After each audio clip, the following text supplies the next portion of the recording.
Yeah, these 10 games, it could go a really good way depending how we come out. So I feel like coach is gonna make some adjustments or just change some things because we could finish out really strong. I think a lot of that depends on the play of the big men. Uh, yeah, but it's everybody, so it's the whole team. What can you guys do specifically to kind of help out the guards a little bit? Uh, Set screens, get them open, run the floor. It gives driving lanes for them, so and that's a big part of our offense. Yeah, I guess Terrell, as far as big guys that you've gone up against this year in your time at Pitt, where does Vernon Carey kind of rank in there? I mean, he's a really big dude, very talented. How tough of a matchup was that? I didn't play much against him, so I couldn't really say, but I would say he's definitely up there. Him and Steve Enoch from Louisville. Uh, yeah. We had to talk some with Coach after the Duke game about about how you guys and about how this program kind of needs to get to the point where they're not satisfied with being close, and where if people kind of pat you on the back after games like that, where you almost have to be offended if they do that. I mean, you're someone, you're in your third year here. You were here for for a really rough season your freshman year. Have you changed as far as how you maybe received that kind of praise, where you've gotten to the point where, where you're really not that, where you're not that satisfied unless there is a win? Um, I'm only satisfied if we get a win, but me personally, the praise doesn't bother me at all, to be honest, because if we have a bad game, the people that are praising you are the same people that are talking bad about you. So, like, it's like, why be satisfied with that? If you turn around and have a bad game, they're gonna be the first ones to talk down on you. So I don't ever get high over any type of praise. I kind of just stay even. Even after a game, I look at what I did bad. I don't like to praise myself too much. When did you kind of come to that realization? The people, it really just depends upon what happens. Yeah, I've noticed that in when I first got here. In high school, everyone pats me on your back, but about how good you are and stuff. But when you come to college, your freshman year, my freshman year wasn't good at all. So when I saw that and when I experienced it, I just saw people react like towards us as a program when they heard Pitt basketball or when they saw us out and about. So I never ever get too high over praise. It never bothers me. Over the past 2 years, I guess since the end of your freshman year to where you are now, and I guess last year was a little bit of a transition period too.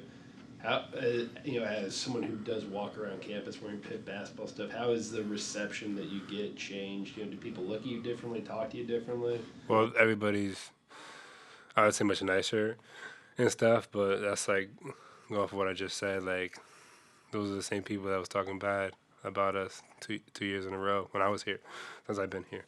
So I say thank you and I just keep moving. I don't ever let it affect me. So you played some kind of, you gotten some inconsistent minutes this season. Sometimes you'll get 10, sometimes you'll get 30. Is it tough to stay kind of level-headed and stay focused, I guess, when those minutes fluctuate like that? It's always tough. It's hard playing, like you said, from 5 minutes to 30 minutes. But I look at it as only I can control my minutes. So I just look at what I did wrong in those 5 minutes, or what I did in those 30 minutes that kept me on the floor. So that's it. Um, you guys have already won one more game than you won all of last season. In what other way then has the team changed this year? Not so much stats and numbers and stuff, but how is the team different?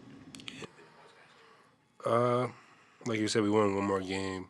Guys realize that, but we know that's not enough. Like we're not just satisfied with winning one more game than we did last year. It's not that wasn't the goal. The goal is to make a jump, a significant jump. So the team different from last year is the focus, the attention to detail is more, but it's not where it needs to be.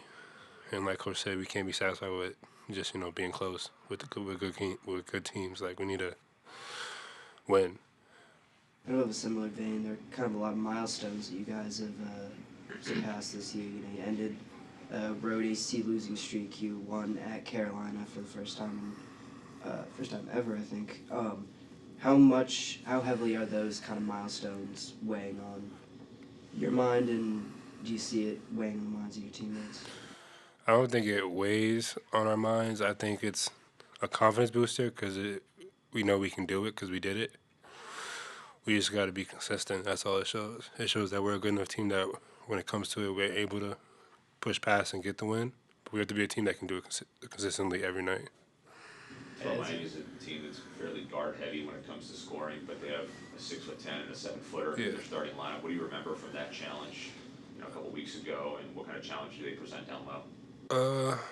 I just got to be active around the glass, pretty much. Run the floor, set screens. If I set screens, I'll get myself open.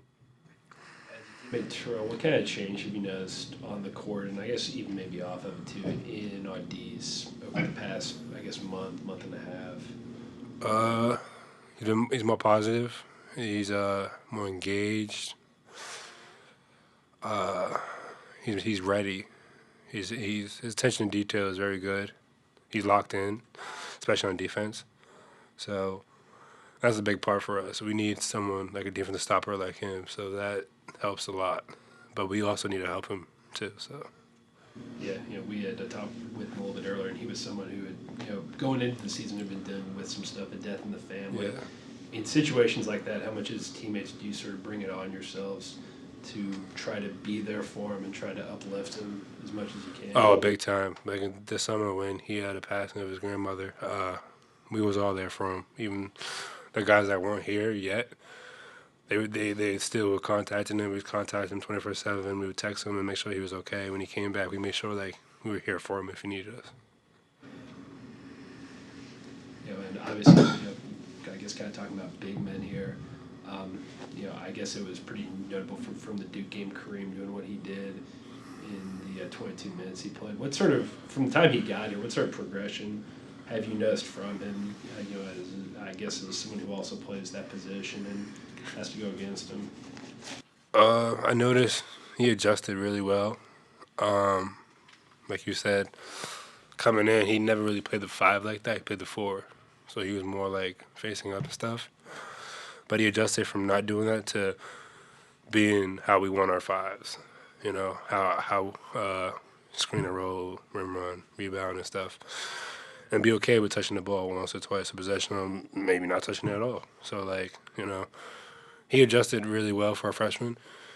And when he came in at Duke, I was supporting him all the way. I was happy for him that he was playing well. I was upset that I didn't play well, but at the same time, I knew my teammate picked up me and Eric, and he was doing really well. Me and Eric was right there behind him. We was giving him advice, and he was playing. So. What are the biggest challenges when a big man gets to college and to the point where where there's no longer maybe the obvious size advantage that there was in your high school days? What are the biggest challenges as someone who's been through that process before adjusting to college basketball? Experience, really. You need to have the experience. You need the ins and outs. The little things that will help you go a long way. That's what I learned from a friend of mine, Bonzi. He played at Notre Dame. He told me that going into college. What are some of those little things? Screening, footwork. Rim running is a big thing. Talk. He was very big on telling me like talking in college basketball is everything. Like you have to be able to talk. If you talk, a lot of your problems will already be solved. So that's what I try to do. I feel like Bonzi probably had a bunch of those things down because he's only like 6'5" or 6'6". Yeah, he said 6'6", but he was 6'5". I've known him a good amount of my life, along with like Terrence Mann and Bruce Brown. We all played in the same AAU program, so we all knew each other and was all around each other. But playing with him in high school, from freshman year to even in college, it's not something you could say about a high school teammate. But being able to play with him and play against him, it was fun. But I also learned a lot, and he also we would talk a lot. So like he would, give me advice and stuff like that, pointers, and yeah.